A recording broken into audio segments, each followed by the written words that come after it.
Hi, my name is Rachel, director here at AAMI, and I'm sitting here with my lovely co-chairs of our AAMI Human Factors Engineering Committee. We just completed our two-day meetings for human factors, and I would just like to ask you guys some questions in regards to the meetings and upcoming projects. So I would like for you to introduce yourselves first. Sure. So thanks, Rachel. I appreciate it. I'm Mary Beth Privitera. I'm from the University of Cincinnati. And you are? And I am Molly Story. I am the principal at Human Spectrum Design LLC in California. Awesome. So we concluded our meetings for human factors engineering. Who was represented in the meetings and what expertise did they bring to the table? Oh, that's a great question, Rachel. Our committee is one of the largest committees I think that AAMI has. It's got a very zealous group of active members. We have that were in the room this week. We have representation from the FDA. Both CDRH and CDER were there both days. We had industry consultants, corporations of all large and small, independent consultants, quality, regulatory. So quite a diverse set of opinions and coming together. So, of the 2 days of the meeting, I noticed that we have quite a few new work item proposals in the lineup. So, can you pinpoint which two are or will be hot projects? All right, Molly. Yeah, I would say the two that we are going to be working on creating from scratch are, first of all, one on usability testing for human factors. And there's a lot more detail than we were able to get into in HE 75. And there's a great deal of misunderstanding and lack of understanding on how to do that.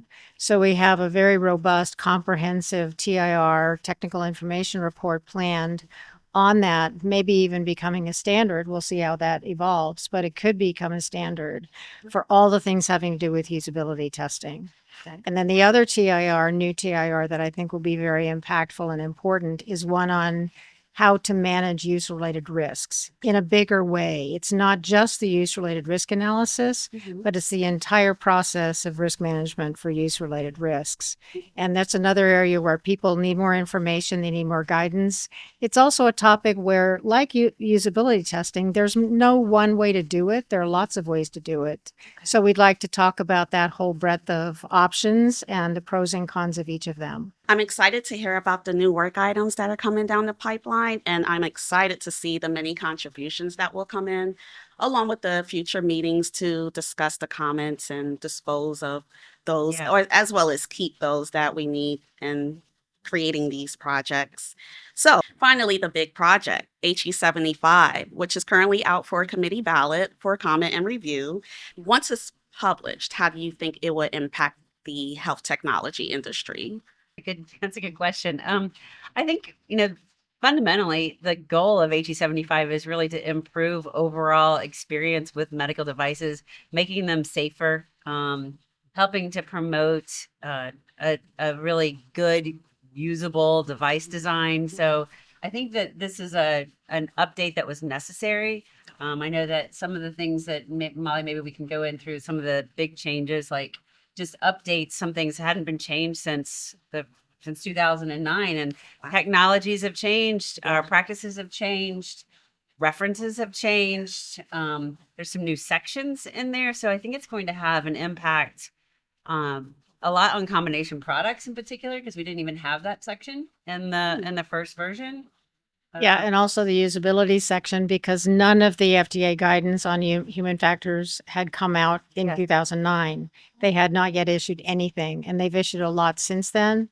So that is one of the sections that got a lot of revision, and obviously that will inform the new TIR on the same topic. But that was one that had major changes, and also things like labeling, where the technologies have changed a lot since 2009. A lot of digital things have come on. So that was a big deal. And there was another concerted effort around updating references. So going back through and making sure that the references were actually correct, or that we needed to seek a current reference, and then some modifications and some changes around there. Yes. Yeah, 2009, that's a long time. Yeah. It's a long time. It's a big document. So it's solid. Molly, how many pages is that? It's over 500 with a single bibliography now. The original had an individual bibliography for each section, so there was a lot of duplication. I think it's much more usable now that they're all Yeah. at the end, but the total document right now is 522 pages. So it's a massive thing, very comprehensive, but we believe will be very helpful. Yeah. Yes, Yeah. I believe it too. Awesome, awesome. How do you think the HE75 revision will benefit patients? Well, I think one of the things that, just from a patient perspective, we're increasingly part of a global organization, developing devices for a global organization. So some of the cross-cultural elements we've gone through, we've revised that. Our vision and our viewpoints around diversity and inclusion obviously have been updated with recent efforts. Mhm. So that has been updated as well. So I think that this, the way that the committee has approached HE75 is with that lens to broaden out that perspective and really to guide medical device manufacturers to get the best design they possibly can. Okay. Okay. One more point too, Molly, the accessibility chapter. I know that in home health, that's another area. Yeah, we updated both of those. And one of the interesting things about what's changed since 2009 is that the section 16 is on accessibility considerations. Mhm. And at the time we were just proposing things that have since come out in the form of standards Mhm. that just last month were actually adopted and now will be enforced for the accessibility of certain types of medical equipment. So that's a very important update. And that's actually something that's not in the new version because it just happened. But at least the standards are in the world and people can now find them where we were just proposing them Yeah. 15 years ago. This is awesome. I'm excited for the publication of HE75. A lot of members and the public have been asking me questions about it. When is it going to be published? And I told them it's coming soon. It's coming. So I'm excited for the We are too. publication of that document. We are. So, with regards to the new projects coming in, how can people get involved? Should we do a call for new members? Is there any particular interest category that we're looking for to bring in their expertise? Well, the committee's always open. We always have, and in fact, our meetings are always open. Not all Yeah. committees work that way, but ours have always been. The committee's already large. It has an extraordinary collection of people, very diverse across the industry. Okay. That's one of the real benefits of this committee is that it is so strong. But new members are always welcome to join us, and especially the best thing is for people to buy the TIRs, to buy the standards, to read them, to Yes. follow them. But if they disagree with them, come join us. Yeah. If they have questions too. So, that's the one thing I think that, you read it and you might interpret it some way, but that is another area. So, the call to action is please read it, please use it, please help us if there is a hole. Let us know that there's a hole and let us know how we can fill that or we can find that information because between our networks within the committee, I'm positive that we know someone that knows the answer that's done it before. Okay. Oh, sweet.